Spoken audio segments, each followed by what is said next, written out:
గాయత్రి వంటింటికి స్వాగతం. ఈ మూవీ క్లిప్లో చూపించబోయేవి మీకు ఉపయోగపడతాయని ఆశిస్తాను. వీటిపై మీ అభిప్రాయాలు, ప్రశ్నలు నాకు gayatri@gayatrivantillu.com ద్వారా తెలియపరచగలరు. వాషింగ్ మెషిన్ని మెయింటైన్ చేయటం అనంగానే దుమ్ము పోయేటట్టుగా తుడుచుకుంటే చాలని అనుకుంటాము. అంతేగాని మెషిన్ లోపల కూడా అంటే డ్రమ్ దగ్గర మట్టి పేరుకుంటుందని ఊహించము. బట్టలు ఉతికేటప్పుడు సబ్బు వేస్తాము కాబట్టి లోపలంతా కూడా నీట్గా ఉంటుందని అనుకుంటాము. కానీ ఈ డ్రమ్ చుట్టూతా కూడా, ముఖ్యంగా డ్రమ్ కి గ్యాస్కెట్ కి మధ్యలో ఉన్న భాగం అన్నమాట, ఆ భాగంలో మట్టి పేరుకుంటుంది. అది క్లీన్ చేసుకోకపోతే మెషిన్ త్వరగా పాడవుతుంది. ఈరోజు గాయత్రి వంటింట్లో వాషింగ్ మెషిన్ని ఏ రకంగా మెయింటైన్ చేసుకోవచ్చో తెలుసుకుందాం. వాషింగ్ మెషిన్ మూత తెరిచి బట్టలు వేసే చోట గ్యాస్కెట్ దగ్గర గమనించండి. ముఖ్యంగా హార్డ్ వాటర్ ఉన్న చోట మట్టితో పాటు లైమ్ స్కేల్స్ కూడా డిపాజిట్ అవుతాయి. ఇక్కడ చూస్తే అర్థం అవుతుంది. ఒక పాత టూత్ బ్రష్ తీసుకుని తడి చేసుకుని దానితో ఇక్కడంతా రుద్దండి. చూడండి, దుమ్ముతో పాటు హార్డ్ వాటర్ వలన ఏర్పడిన లైమ్ స్కేల్స్ కూడా ఈ రకంగా వచ్చేస్తాయి. పాత టూత్ బ్రష్ తో రుద్దుతూ ఓపిక్గా ఈ గ్యాస్కెట్ నంతా క్లీన్ చేసుకోండి. ఇక్కడ చూస్తున్నారు, డ్రమ్ కి గ్యాస్కెట్ కి మధ్యలో ఉన్న భాగంలో కూడా ఇదే రకంగా మట్టి, లైమ్ స్కేల్స్ డిపాజిట్ అయినాయి. వాటిని కూడా టూత్ బ్రష్ ఉపయోగించి క్లీన్ చేసుకోండి. బాగా కనుక పేరుకుపోయి ఉంటే స్పూన్ యొక్క వెనక భాగంతో జాగ్రత్తగా వాటిని గీకి తీయండి. ఇక్కడ చూస్తున్నారు, ఈ రకంగా వచ్చేస్తాయి. మధ్య మధ్యలో తడిగుడ్డతో తుడవండి. చూస్తున్నారు, లైమ్ డిపాజిట్స్ అంతాను ఈ గుడ్డకి అంటుకుని వస్తున్నాయి. అవసరమైతే స్క్రబ్ ప్యాడ్ ఉపయోగించి ఈ గ్యాస్కెట్ మీద తేలిగ్గా రుద్దుతూ కడగండి. అరగంట పైన కష్టపడితే ఈ రకంగా ఉంది. అంతా ఒక్కసారే పోగొట్టాలని చూడకండి, గ్యాస్కెట్ పాడవగలదు. వాషింగ్ మెషిన్ లో బట్టలు ఉతికిన తర్వాత రోజు కొంత కేర్ తీసుకుంటే ఇలాంటి శ్రమ తప్పుతుంది. ఇప్పుడు సోప్ డిస్పెన్సర్ ని బయటికి తీసి టూత్ బ్రష్ తో కడగండి. అలాగే మెషిన్ లో ఈ సోప్ డిస్పెన్సర్ ని పెట్టే చోట సబ్బు పొడి గోడలకు అంటుకుని కనబడుతూ ఉంటుంది. దాన్ని కూడా టూత్ బ్రష్ తో కడగండి.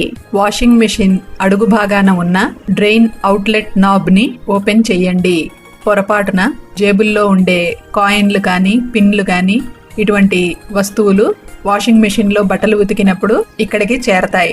అలా ఏవైనా వస్తువులు చేరి ఉంటే వాటిని తీసేయండి. ఇక్కడ పేరుకున్న లైమ్ స్కేల్ డిపాజిట్స్ ని చూడండి. ఒక టూత్ బ్రష్ తీసుకుని ఇదంతాను క్లీన్ చేసుకోండి. తడి చేసుకున్న స్పాంజ్ తో ఇక్కడంతాను తుడవండి.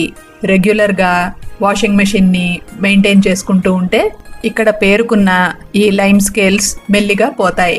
అంతేకాని అతిగా గీకి వస్తువుని పాడు చేసుకోకండి. ఇక్కడ ఈ అవుట్లెట్ కవర్ ని చూస్తున్నారు. లైమ్ స్కేల్స్ ఏ రకంగా డిపాజిట్ అయినాయో టూత్ బ్రష్ తో శుభ్రంగా కడగండి. అవసరమైతే బ్రష్ ని వినెగర్ లో ముంచి ఆ వినెగర్ తడితో ఇదంతాను కడగండి. బాగా పేరుకుపోయిన భాగాలని స్పూన్ యొక్క వెనక భాగంతో జాగ్రత్తగా గీకి తీయండి. ఇలా వాషింగ్ మెషిన్ లోపల భాగాలని క్లీన్ చేసుకున్న తర్వాత ఇక్కడ చూపించే విధంగా ఒక వాష్ సైకిల్ ని నడపాలి.